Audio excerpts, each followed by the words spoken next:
Indonesia is fighting a war in every suburb, every slum, and every city. While bomb attacks grab the headlines, there's a quieter, more insidious threat destroying millions of lives. I'm Steve Chow. On this episode of 101 East, we investigate Indonesia's war on drugs and ask, is their strategy working?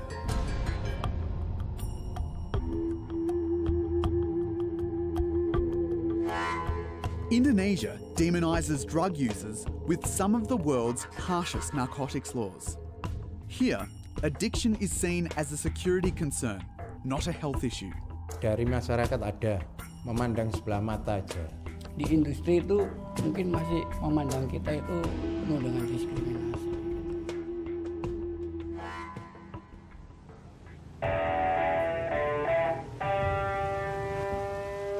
According to government figures, there are 4.5 million addicts in Indonesia, like Bambang. Ever since he was 13, he's been snorting, shooting up and smoking hard drugs. But he's no junkie from a slum. Bambang went to university and his parents have office jobs. The 32-year-old says since mixing with the wrong crowd, he can't kick Indonesia's narcotic of choice, crystal meth, or shabu as it's known locally. Mengapa kamu senang menggunakan shabu? Mengapa atraktif? Crystal meth has a different sensation to heroin. Shabu keeps me energized and happy. My friends used to prefer marijuana and heroin. Now crystal meth is everywhere because it's easy to produce and it's popular.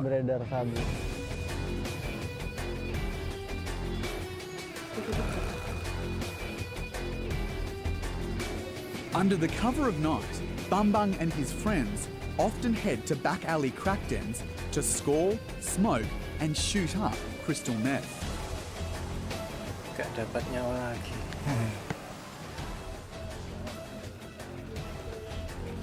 It's risky.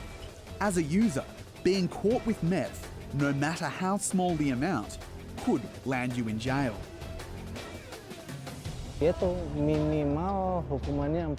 If I was caught with this quantity of drugs, I'd get 4 years.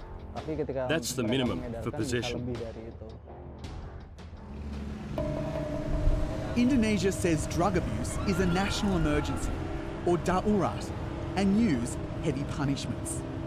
In 2015, the government executed 14 people, all narcotics traffickers. The public agrees with the tough approach, but it's not affecting those who deal like Bambang. For many of us, Indonesia's harsh laws like the death penalty don't scare us. We're so addicted. And selling drugs is the easy way to make money, even in bad economic times. On the outskirts of his hometown, we're driving to what's known there as Meth Village. It's at the heart of the local trade. Before, Indonesia was a transit country for drugs. Now it's a key narcotics market in Asia. According to Bambang, whole villages are embroiled in the trade. In each house, people are selling drugs. They provide small rooms out the back where you take them. The bigger the house, the richer the dealer. Dan menurut Mas Bambang, mengapa daerah ini penting bagi perdagangan narkotika di Indonesia? Philippines, Singapore, Thailand. Meth comes from the Philippines, Singapore and Thailand into this area directly. From here, it's sold across Java and Bali. That's why I come here, because the quality is good and the drugs are cheap. It's too dangerous for us to get out of the car. Police have been killed on raids here. The dealers are on high alert. For now, it's still easy to score drugs here. Many houses have watchmen who look for outsiders. But since police started aggressive operations, it's quieter. Before, there used to be a lot of people doing drug deals here. It was like happy hour.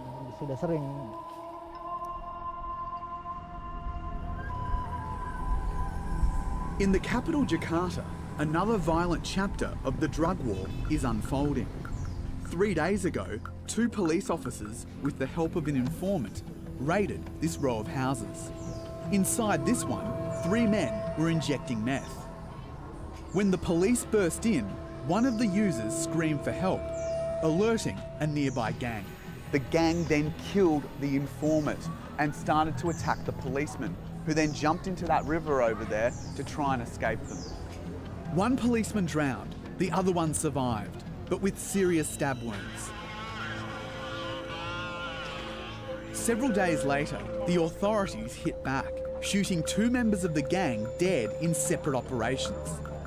The local police chief says a show of force is required. We have to fight this war on drugs everywhere. They have to be cleaned off the streets of Jakarta and eradicated throughout Indonesia. This case is a warning for us as police to be vigilant and ready for heavy-duty action against drug suspects. Every week, law enforcement agencies gather the media and parade the low-level drug users, dealers and the narcotics they've snared. It's their way of telling the public they are winning the drugs war, but critics say it's only creating a climate of fear. So this neighborhood called Boncos is very famous of the drug trafficking. Suhendro Sugiarto works for the PKNI, Indonesia's biggest network of drug user advocacy groups.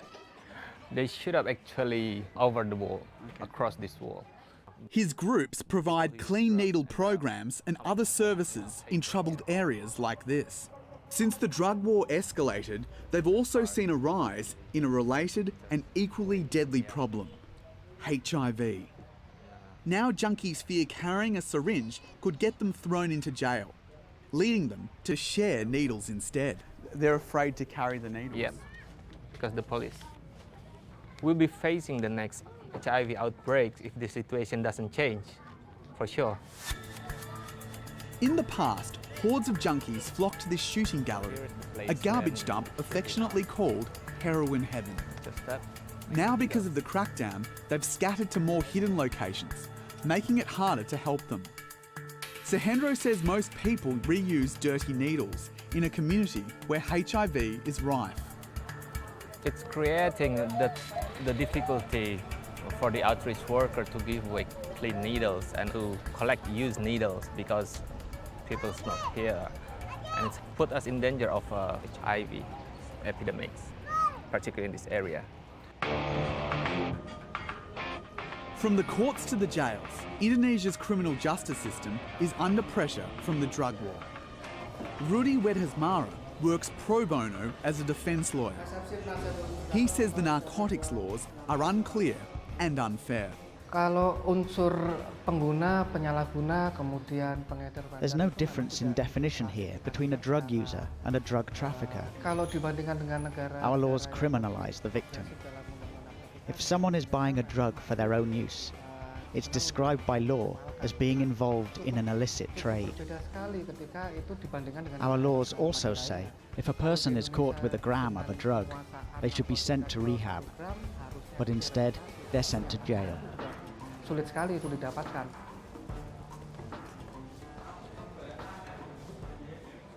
Rudy's clients come from all walks of life, though he says most of them are poor.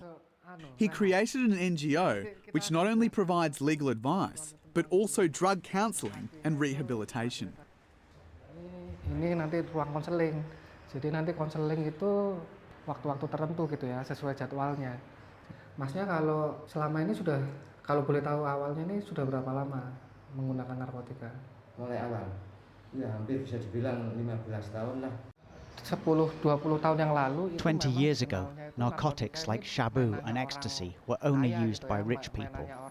Now, even lower-class professions like rickshaw drivers and factory workers are using these drugs.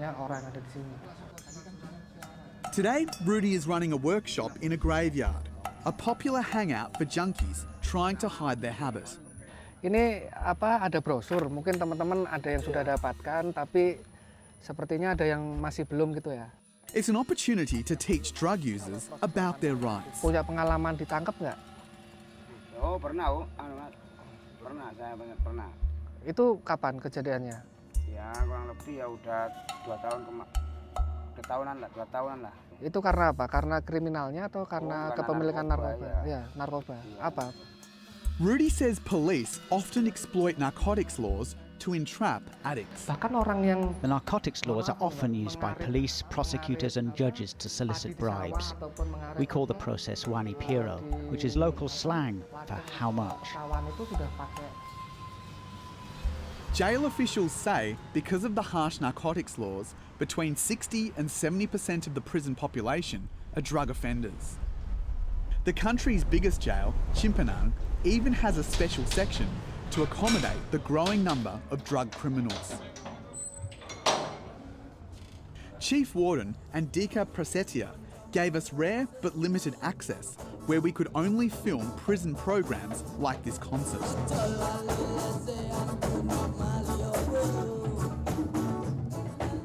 And whilst we couldn't speak with prisoners directly or see the crammed cell blocks, he admits drug offenders struggle for support in his overcrowded prison. Di mana lapas narkotika Jakarta ini we are only capable of holding 1,084 prisoners. But today we have 2,933 inmates. It causes many problems. There's not enough clean water for them.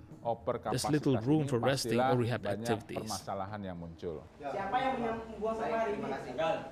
Here, 1,000 prisoners undergo rehab classes.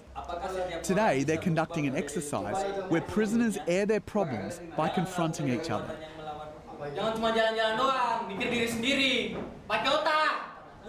The jail's treatment program, Criminon, is based on the controversial teachings of L. Ron Hubbard and the Church of Scientology.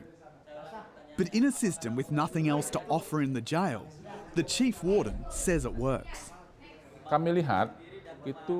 When we use this method, we notice changes in their behaviors.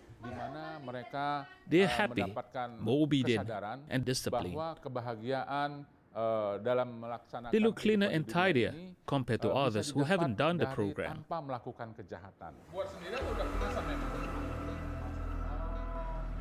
The warden is trying to offer job training on top of rehab, so prisoners don't fall back into drug dependency. But cakes in the jailhouse bakery aren't the only thing inmates have been cooking up. In 2013, a meth lab was discovered inside the jail and 3 guards were involved in the scandal. We all know there was one time that we found drug production activities on a small scale.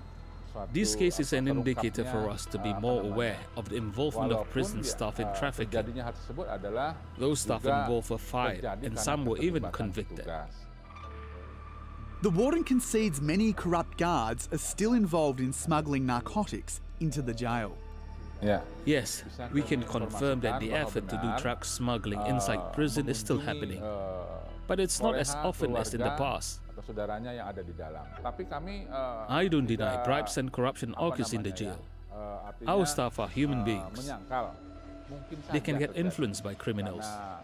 But I am sure by boosting the morality of guards, it will improve. But Bambang, the meth addict, says drugs are still more readily available in jail than toothpaste, with deadly consequences. While serving time in 2009, he and many of his cellmates contracted HIV. In jail I used heroin, which was easy to find. But it was hard to conceal needles, so one syringe was shared around the cell block. I knew about the dangers of HIV, but the urge to use was overpowering.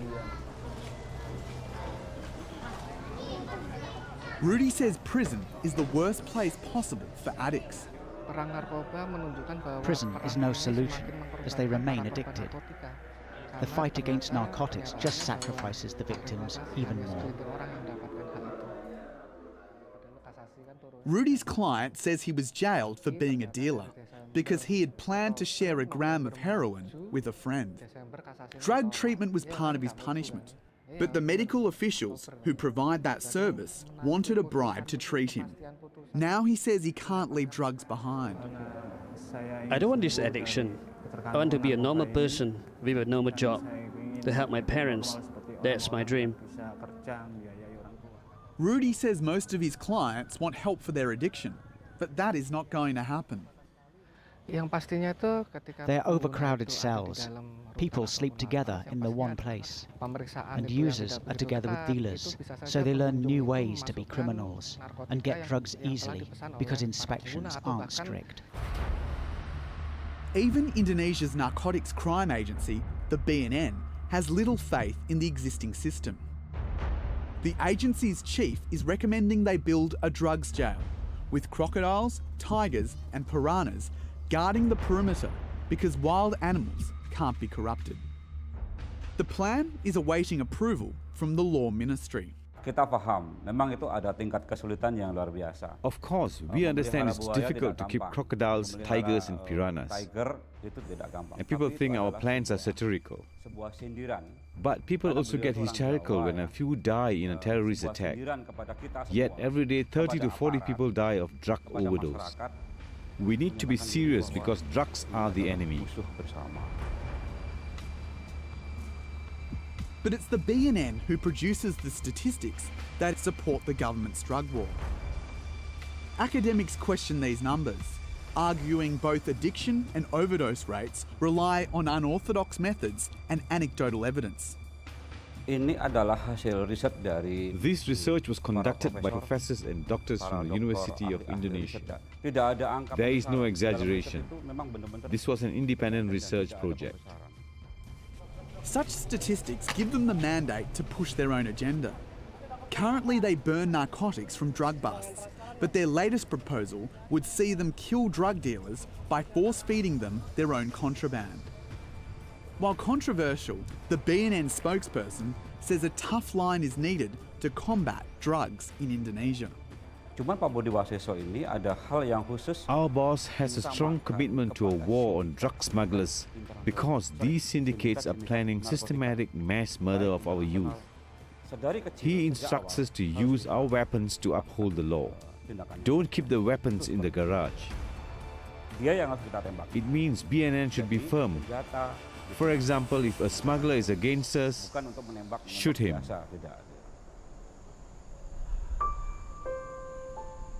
The BNN's solution for first-time drug offenders is forced rehabilitation. Up in the Javanese mountains, I'm visiting one of the main rehab centres funded by the BNN. In facilities like this, Indonesia aims to rehabilitate 100,000 addicts a year and wipe out drug addiction in a decade by quadrupling that yearly target. Rio Saputra voluntarily checked into rehab here 4 months ago. He'd become hooked on meth and ecstasy shortly after leaving school. A 2-week detox program, then a strict timetable of prayer, psychiatric and group sessions is helping Rio find his feet. Mengapa pusat rehabilitasi ini bagus sekali? Awal mungkin saya menggunakan drugs, saya mungkin disfungsi. I have changed so much since coming here. I was a dysfunctional person who was never home. Here I follow the regulations. Saya mengenal sense of community. And there's a sense of community. In the past, I didn't care about society. Now I have my dignity back. Itu mungkin yang saya rasakan pada saat ini. Rio is now a strong supporter of the drug war and forced rehabilitation. Saya setuju karena dengan those who don't want rehab don't know the true meaning of it. Mungkin mereka yang belum mau the fear these places will take away their human rights. But there should be more places like it. Because when I was addicted, I didn't know how to take that first step of find structure. I think whether you come here forcefully or not, you have to deal with difficult situations. But in the end, you will be grateful. But drug user advocacy groups oppose this approach. They say it's a system ripe for exploitation because there are financial incentives for anyone who turns in addicts to these facilities. The police are forcing people to get into rehab using the name of the law.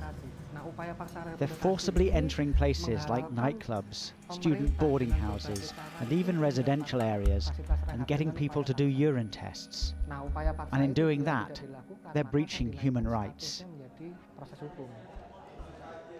Studies show forced rehabilitation efforts in other countries have failed because addicts usually relapse. But the woman in charge of this facility is determined to make a difference. It's our duty to motivate them, and it can't be done in 2 days.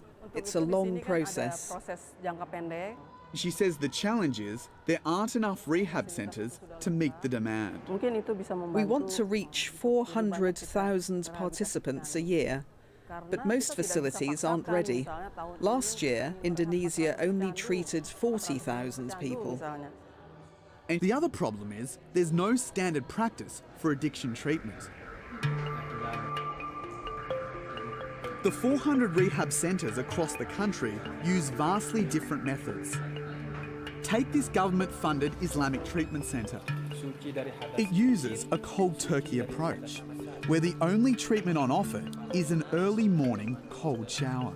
Bagaimana air dingin membantu pecandu? A study conducted by a professor from Japan claimed bathing at dawn energises us. We order addicts to shower at that time because it prepares them for activities and lessons. The cold water is considered medicine that can refresh the body of the drug addicts. While they are taking the shower, they pray to God to give forgiveness. Instead of methadone or medicine to help fight withdrawal, drug users are given coconut water mixed with honey. Jadi madu itu adalah salah satu minuman Rasulullah. One of the reasons is because the Prophet Muhammad consumed honey as the main drink.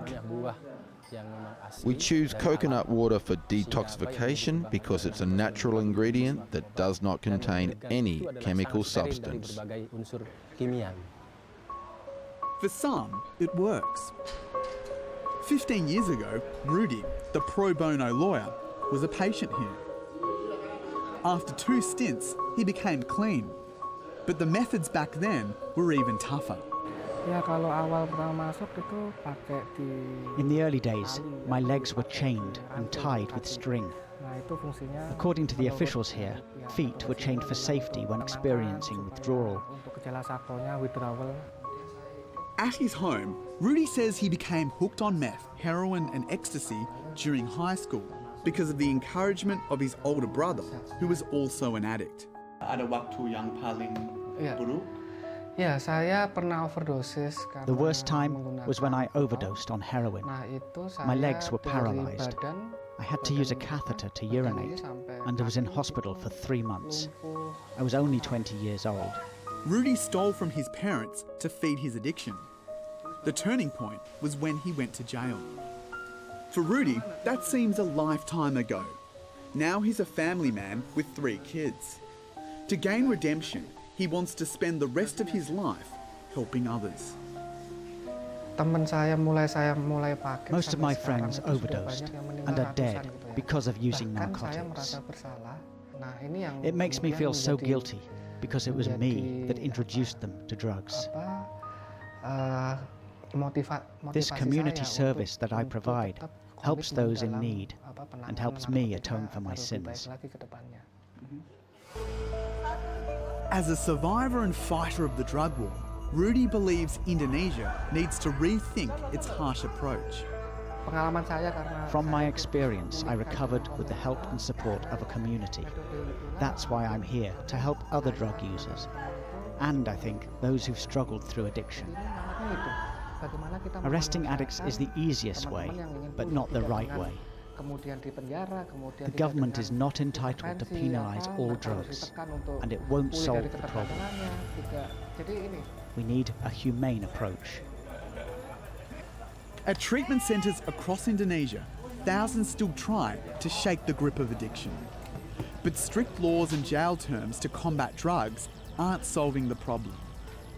Every year, Indonesia spends billions of dollars to fight its drug war. But the health and social fallout from such hardline measures are of far greater cost.